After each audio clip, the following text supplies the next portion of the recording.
Behold in breathless wonder the God of thunder, mighty Thor!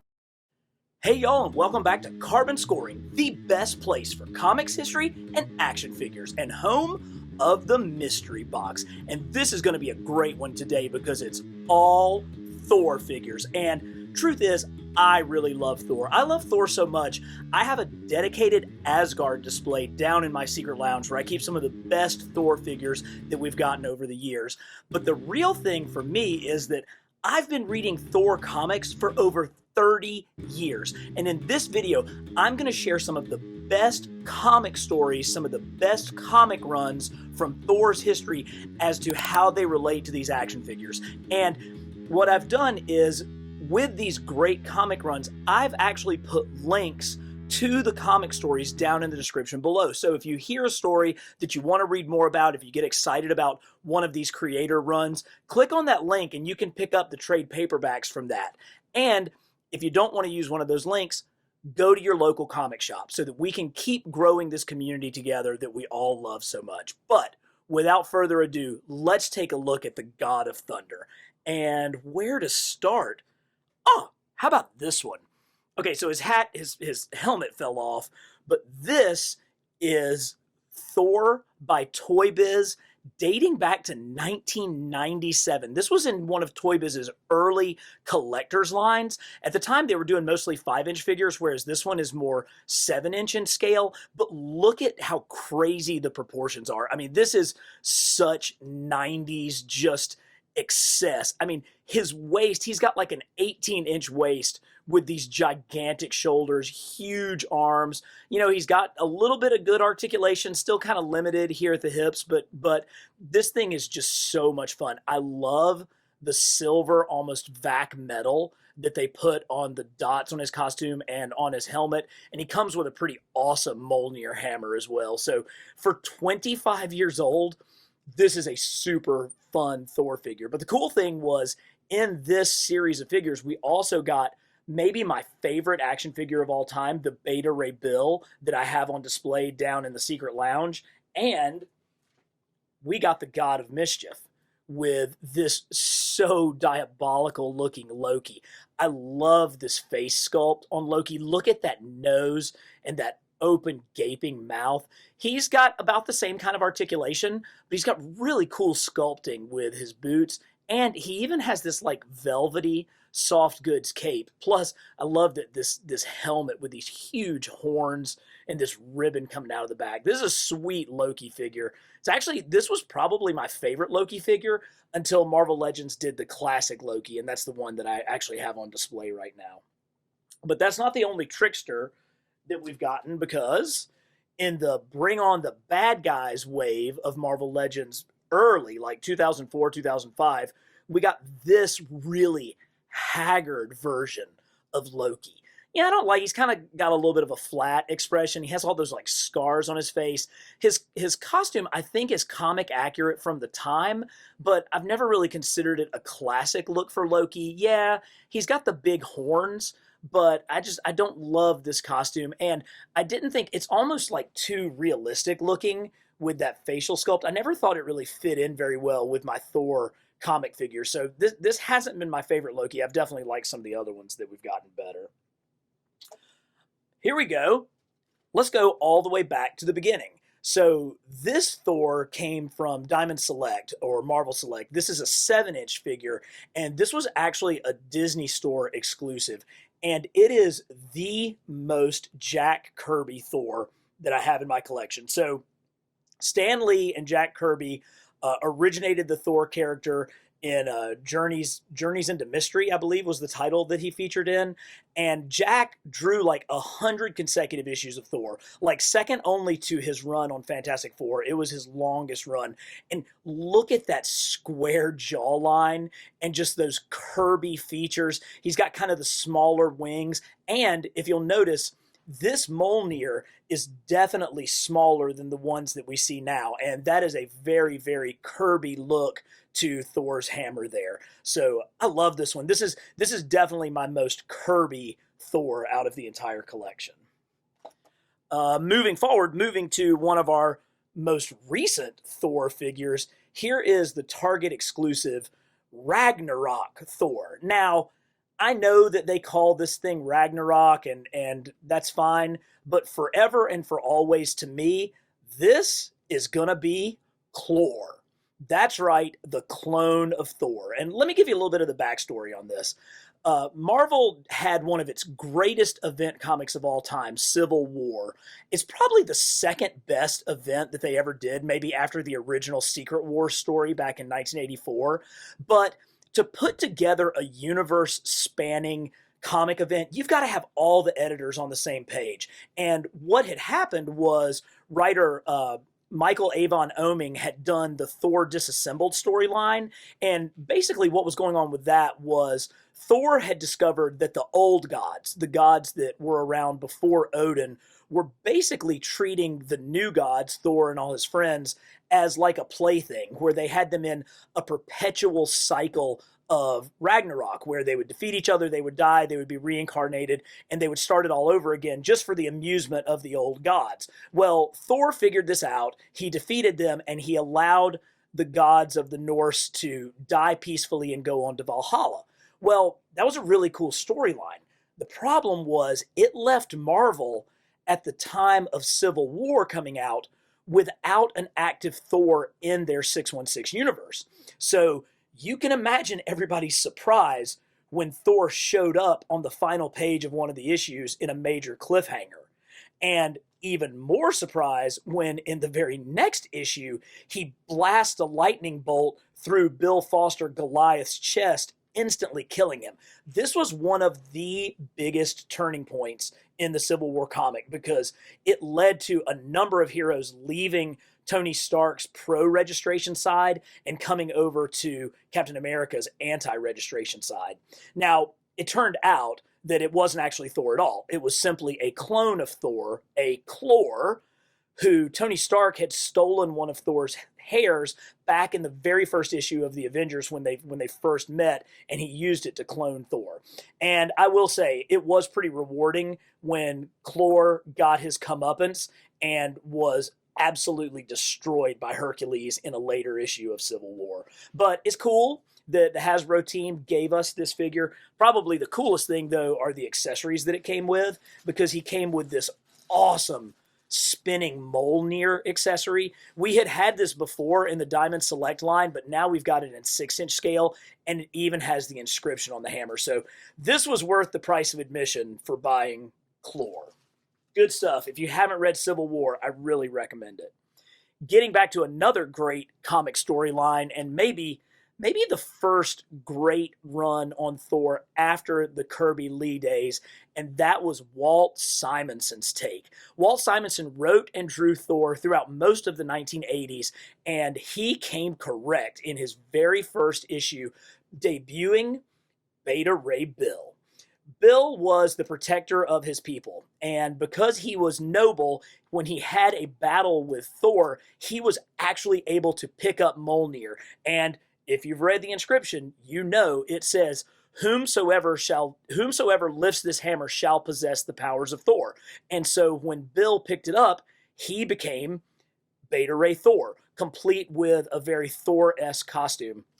Now, I think this really captures Walt Simonson's art. It's got that linear style, it's got that kind of simplistic face, but then all of the detail on his costume, which is exactly how Simonson drew the character that he created. And this toy came out way back in the day. I think it was in the MODOK Build-A-Figure wave back all the way in 2006 from Toy Biz. His Stormbreaker, which is the hammer that Odin created for him after he defeated Thor, is a little bit smaller than some of the ones that we'll see coming up. But man, I love me some Beta Ray Bill, and this is a great version of Beta Ray Bill. We did get a newer version based off of the art of French artist Olivier Coipel, and I mean, this is an absolute spitting image of Coipel's Beta Ray Bill character. Again, you've got the articulated mouth, which I think is a nice touch. You can see his Stormbreaker a little bit bigger in scale. And he's got the more modern costume that Bill has been sporting here in the comics more recently. But really, one of Thor's greatest allies. They truly consider themselves to be brothers. And I would love for you to read more about the adventures of Beta Ray Bill, because he is just such an awesome character. Now, Thor's gone through a lot of changes over the years. For a period of time, he was known as the Lord of Asgard, and Dan Jurgens was writing the book.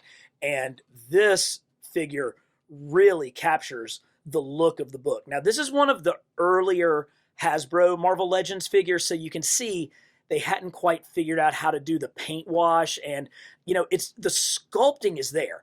I mean, the sculpting of this is absolutely terrific. I mean, there's detail everywhere. They've got that chainmail. They have the chains coming down. They have this incredible mask and Thor's bearded face, and it really does look exactly like the comics of the time. They just didn't have the paint apps right back then. This came out in the Blob Build-A-Figure wave back in 2007, and is part of that really, really highly sought-after Blob Build-A-Figure. Nice. Moving forward in time, we've got the Marvel Now Thor. So this is the Thor from Jason Aaron's landmark run on the title, where he introduced Gorr, the GodButcher. Now, that is absolutely maybe the single best Thor story that I've ever read. And what makes it so great is you've got a foe who is completely worthy of the power to go against the mighty Thor. So much so that Aaron actually had to bring 3 Thors together to defeat Gorr. You had the Thor from our current timeline. You had a younger version of Thor. This one goes by the name of Odin's son, because at the time, he did not possess the powers of Thor. He was not yet worthy to lift Mjolnir. And so this Odin's son carried around his axe, Yalborn. And so you brought these 2 Thors together, along with an older version of Thor after the death of Odin, who was the king of Asgard. And the Build-A-Figure that where you could build Odin actually came with an alternate head that you could do King Thor. And if you used that one and put these 3 figures together, these would be the 3 Thors that Jason Aaron brought together in order to battle Gorr the GodButcher. Now, the thing that made this book so great was, yes, it had an epic, huge, mammoth storyline with big consequences, but it was the interplay between the 3 different versions, the 3 different ages of Thor, that really kind of humanized and made the book entertaining. The 2 older Thors would get so irritated by the younger Thor, and the younger Thor would just look at his older self and just, be like, I can't believe this is what I'm going to turn into. It just was really, really well done. So definitely check out Jason Aaron's Thor run. We got a version of that Marvel Now Thor also from Diamond Select. So this is a little bit bigger. This is the 7-inch version, but it's that same costume that we got. And this is the one that came with the spinning hammer in the 7-inch scale. So see, he's got that hole where you can put it right on his fist, and he's got the spinning hammer. But truly, the new one that came with Clor is actually even better than this, but that's where that first originated. Let's go to a different universe. Let's go to the Ultimate Universe and this Marvel Select version of Ultimate Thor. So Mark Millar and Brian Hitch crafted a satirical comic in the early 2000s called The Ultimates, where you had ultimate versions of Iron Man, Hulk, Captain America, and of course Thor. Now, their version of Thor was like this hippie guy who was kind of on the fringes of society and had a cult following of disciples that followed him around and believed him to be the Norse god of thunder. I will say this about Mark Millar. His metaphors are not very subtle. And so obviously Thor was kind of a metaphor for Jesus at the time. And when the Ultimates first met him, they didn't know what to think. They didn't know if he was just some mental patient who thought himself to be a god and had, gotten all of these disciples to follow him around, or if he was actually the Norse god of thunder. And by the final battle, the answer was proven definitively. Now, it's pretty cool because you can see the hammer that Thor wielded in the Ultimates is very much like Beta Ray Bill's Stormbreaker hammer. Here's obviously the smaller one, but you can see all of the similarity between the Stormbreaker hammer and the hammer that Thor had in the Ultimates.